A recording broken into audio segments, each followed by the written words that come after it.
what you said 30 seconds ago was every crisis and every bad thing that happens to you ultimately makes you smarter.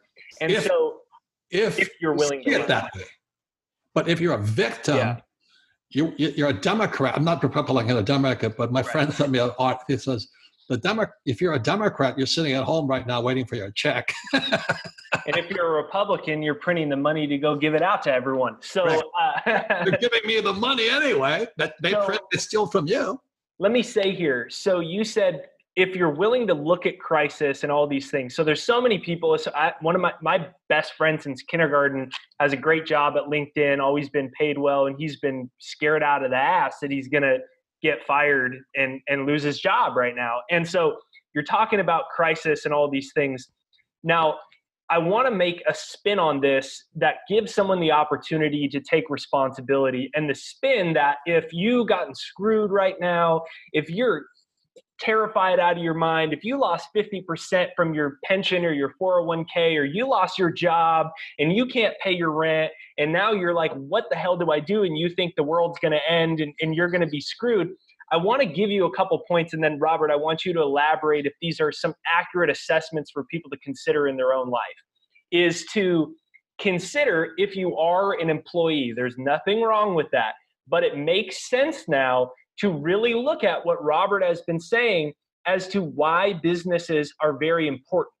And the reason is many. First of all, at the end of the year, you can write off all your profits and end up paying nothing or very little in taxes. Number two, out of considering getting a business, is that you have more responsibility within your own hands as opposed to on a whim getting fired. So number one is potentially consider reading Rich Dad Poor Dad again, reading some business books again, and considering starting a business. Because as you've said, Robert, the best time to start a business is actually right after a financial crash or situation like that. So number one is things that you could leave with are considering moving into a business, even if it's a side business to start, and ultimately something where you're divorcing yourself from directly trading your time for money, something that gives you the opportunity to, as you say, the rich don't work for money. And the reason is many.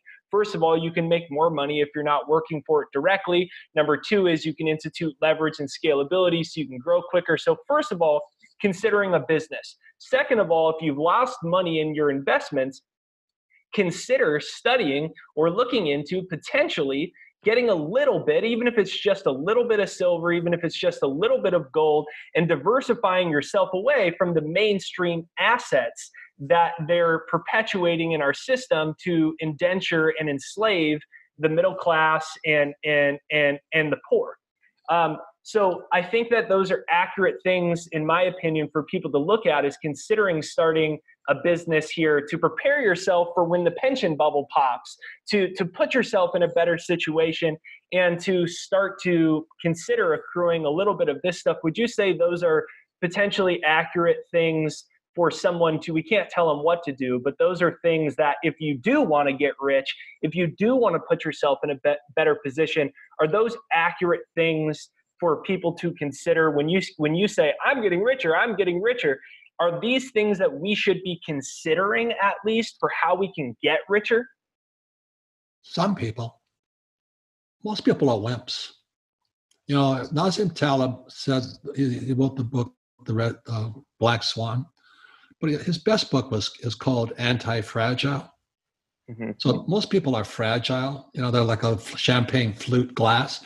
You hit it, you can never put it back together again. They're called snowflakes. They go to college and they come out wimps. You hurt my feelings. You can't trigger me and all this stuff. That's because most school teachers are wimps themselves. That's why they want tenure and all that stuff. Nothing wrong with that. The other position is you got to be robust, and a robust is where most Americans are at. Is they're strong. It's like a rock. You can pound on them really hard, and they'll just take it. And they'll just sit there. But I can take it like a man or a woman. We'll get. But anti-fragile means the more you fuck with me, I'm gonna fuck with you. I'll get stronger. I'm gonna come back. Thank you for fucking with me. That is a U.S. Marine. Mm-hmm. And the more they screwed with me, the stronger I got. And that got me in trouble. But it doesn't mean I don't have problems. It doesn't mean I don't have deep psychological problems. But make my day.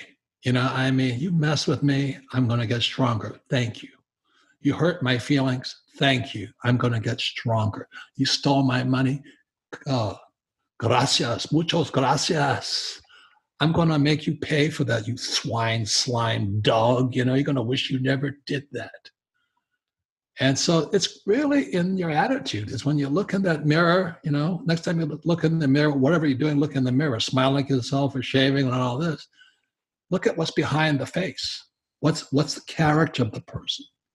So I'll say it again, you know, I was a surfer kid looking at the waves in winter and going, I wish I was out there.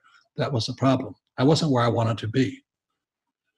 But to get where I wanted to be meant I had to go through a circuitous route called military school, U.S. Marine Corps, flying in Vietnam. I went down 3 times, and each time I got stronger. I got smarter. I got braver. Every time I'm criticized by those losers out there, I get stronger. So keep criticizing, you fuckheads. I'm going to get stronger. That's the difference. So I like what you said there. You said that thank you for this. And that actually seems like the only place where you can actually end up changing your life and taking financial control is you say, this makes me afraid as shit. This makes me angry, but thank you for it because now I know I need to trust myself instead of trusting an outside institution. And that's the point of change where you can start to have your own liberty and freedom. Jake, that's it. It's that when somebody messes with you, are you a champagne flute? Are you a dumb rock, dumb as rocks?